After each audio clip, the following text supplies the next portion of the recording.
In my 26 years of life, I've never seen anything like this. And I don't know who to tell. I work for a construction contractor, and we gotta renovate an old high school that has been in use since, like, the 20s. I think it had been an alternative high school called Karen Hill High. Some people around Hillside say it's haunted. I don't pretend to know much about all that. I dropped out of high school at 17 and never got a GED, and I've been kinda there most of my life. But this thing with Kennedy Lavalle, it still eats at me. Why wasn't this in the news? There's no news of this girl or Charlotte Cruz, and I don't know what's going on. Me and my buddy Lyle are supposed to do the girls' bathroom. We took down the stalls with all the fucking graffiti and weird symbols and whatever. There was this weird one on a door, but teenagers are weird.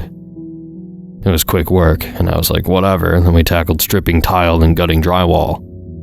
When we pulled back the tile, though, a sandwich Ziploc baggie fell out from a hole in the wall. In it was a thumb drive, a sticky note with a weird symbol on it, too. Maybe the one from the stall door, and an old vape pen. I probably should have reported it, maybe whined about the extra work to fill the hole in, but something just felt, I don't know, off. There was only a video file on the thumb drive. It was just a teen girl talking, a few snippets of other videos edited in. She's sitting in a stall in the bathroom. I think probably this one. She was more on the goth side. I probably would have wanted to date her when I was younger. But she looked scared. Really fucking scared.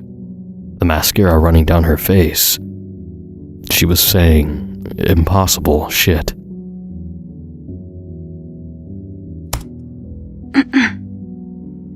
My name is Kennedy Rose Lavalle.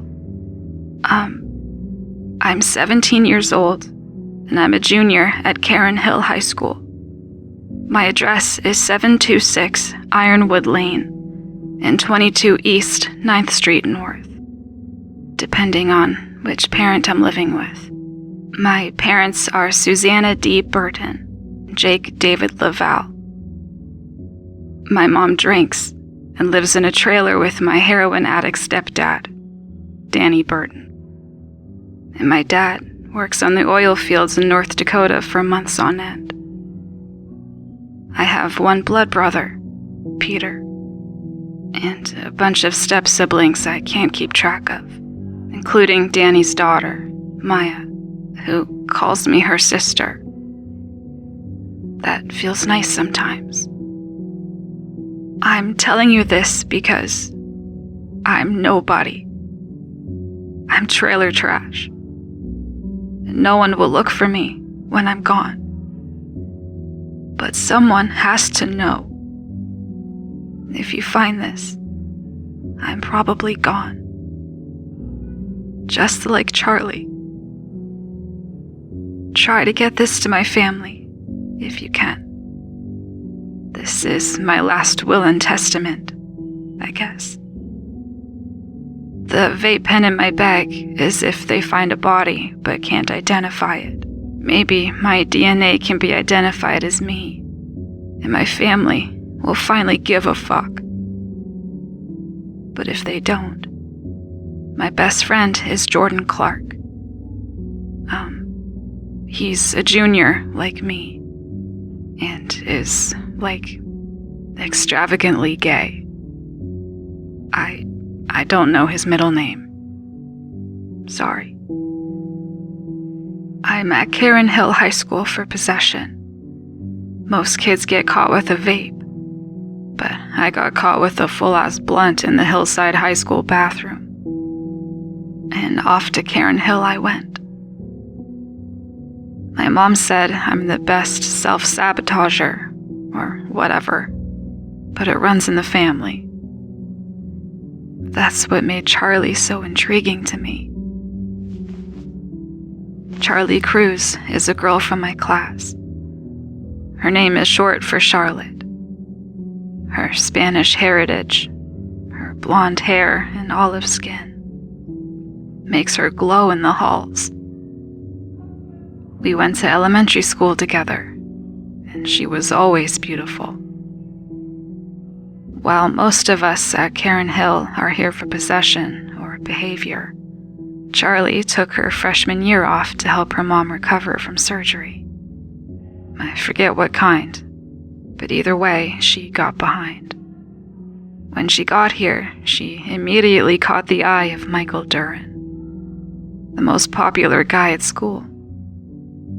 He was another one with a spotless record, although he and I smoked weed a lot with friends on the weekend. Michael was making moves on me, and we had slept together once, maybe after a party with too much tequila.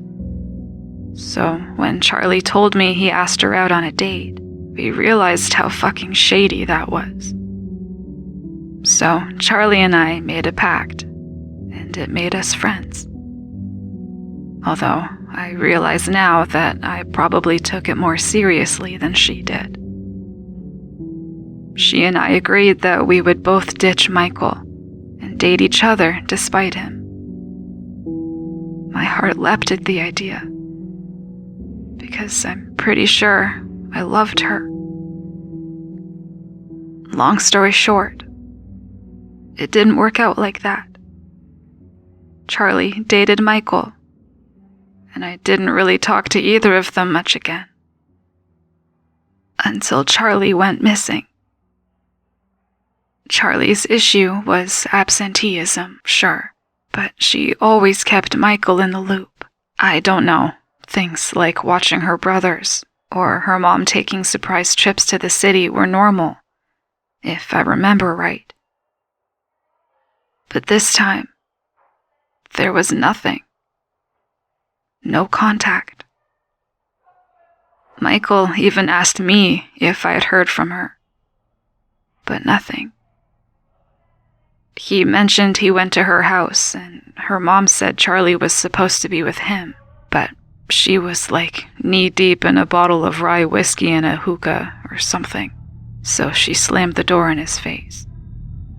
Charlie was another nobody to the law, so no one looked for her. Then the rumors started. I don't know who started them, but I heard them from Jordan, that there was a TikTok or Instagram live video somewhere Charlie had started at Karen Hill, and that the school security cameras showed that she never left the building. I managed to track down the video, which Charlie had posted to her Instagram story. Here. Kennedy cut to a screen capture of the Instagram live. It was night, in selfie mode looking at the sky. Charlie walked around, her face in view, trees and streetlights in the background. She was a pretty girl too, but there was something wrong. Something in the way that Charlie's eyes glinted in the nearby streetlights, in the way her smile stretched just slightly too far across her face, in the way she kept quiet and just kind of looked at the camera. That grin plastered on her face. I couldn't help but wonder what she was doing. The 2-floor brick building of Karen Hill High School was right behind her. What was she doing at the school? Kennedy cut back to her video and continued talking. Yeah, I don't know either. That's not the Charlie I know. That Charlie grins too much, and I knew something was off. I got the help of Ben Ewing, or a senior who was at Karen Hill because he hacked into the system and changed his grades. He showed me how to view the surveillance footage from my phone. Sorry, I didn't mean to implicate anyone. I could definitely see Charlie wandering around campus that night. Late. She was just looking down at her phone while recording live. Probably made at least 5 or 6 circuits around the school just looking at her phone. But then she just, I don't know, went into the building. I don't know how the door got open. Through the cameras, I saw her movements. And what I saw, I can't believe. I recorded what I could. Kennedy cut to a screen capture again, this time of grainy surveillance from Wide Angel, a grid of different screens showing the full campus, inside and out. One box was picked, and a camera above the front door showed Charlie enter and turn right, down the steps into the basement. Kennedy picked another view to the camera at the end of the basement hallway, and you could hear the door out of view open and close. I thought Charlie would start walking the length of the hallway, but it seemed she stopped just beneath the camera, so I couldn't see her. The hallway was long, and I had seen it myself. It runs the entire length beneath the gym and beyond, with windowed double doors at the end. I could hear Kennedy say, "Here, let me fast forward," and the grainy footage sped up. The only movement, the pixels, I don't know, dancing on the dark hallway and the slightly lighter windows at the end of the hall. Then I saw it. Kennedy resumed normal playback. A silhouette of a man filled the windows at the end of the hall, hands and face pressed against the frosty glass, but I couldn't see anything. I couldn't tell if it was the glass or not. Two hands shot up from beneath. Charlie was still there beneath the camera, but her hands raised to the ceiling into view. Kennedy cut back to herself and continued. I don't know. I really don't. This continues until the sun rises nearly 6 hours later. Charlie's hands still up in, I don't know, worshipping form. The figure disappears in the sunlight, and her arms go down. But here's the thing. She never goes back up the stairs or down the hall, and there's no other ways out. School just resumes like normal the next day. ISS happens down there, so you can see Mr. Tellis escorting kids down to the room, and some others wandering through for lunch. But nothing more of Charlie. I tried to show my family, but they claimed I was smoking too much and wouldn't give me the time of day. Even Peter and Maya laughed. What was I supposed to do? The police would never take it seriously, especially given me as trailer trash and also having a probation officer for possession. So, I took the matters into my own hands.